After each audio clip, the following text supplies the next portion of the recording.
Hello, my name is Edwin Garcia and welcome back to my channel.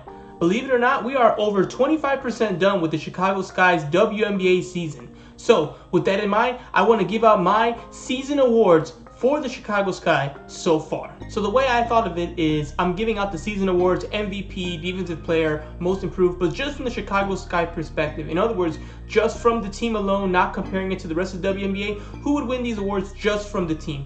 And I like to do this during each quarter of the season when we're at the 25% mark, which we just passed a couple days ago, the halfway point, 75%, and then not the end of the regular season, but the end of the season, whenever that is. So I do include playoffs if playoffs are part of the Chicago Sky season. So it should be really interesting seeing how things change quarter by quarter, what changes, what doesn't, what stays consistent. It kind of gives us a good view of how the team has done quarter by quarter, kind of like school where you get a report card after each quarter of the year. All right, with that all out there, let's get right into it. So my MVP, Candace Parker. I know this might be a little controversial because she's only played a handful of games, but in the games she's played, besides her first game back from her ankle injury, she has been phenomenal. She's played really well. She's been the leader. She's been the vocal leader, the clear best player on the team, the superstar, and they've won every game she's played in, and they lost all the games she missed. So I think she shows her value on and off the court and her impact when she does and does not play.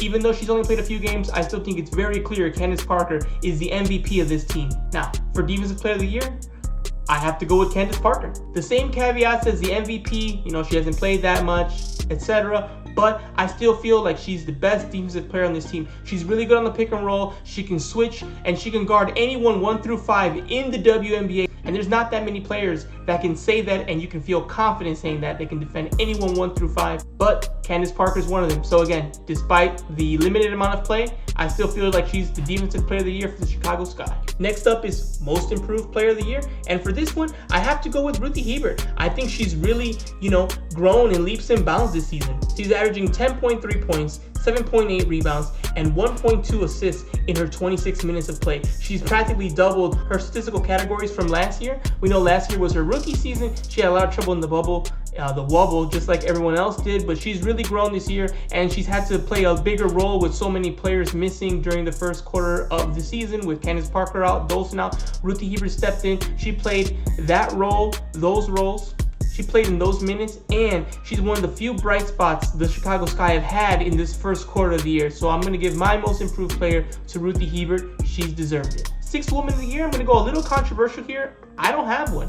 And the real reason I don't have one is because I feel like there hasn't been a primary bench player that has shined on the team yet. And I think there's a combination of reasons for that. One of the main reasons is injuries. A lot of players that are supposed to be bench players have actually been starting because the starters, Quigley, Dolson, and Candace Parker, have missed a lot of significant time early in the season. They missed a lot of games, and therefore players like Astu had to start when normally they would be coming off the bench. So because of that reason, the team's roster really dwindled in the last few games, and I don't feel like any of the players that were coming off the bench were really playing well. I don't think we have a solidified bench yet, so I don't feel comfortable giving anyone Sixth Woman of the Year right now. So I'm just gonna have to say it's not available for right now. I expect now that the team is fully healthy, that's going to change. We're going to have a solidified bench, and hopefully we get that bench mob back, and hopefully a few players start to shine there. But so far, I haven't seen any bench players that have really played exceptionally well.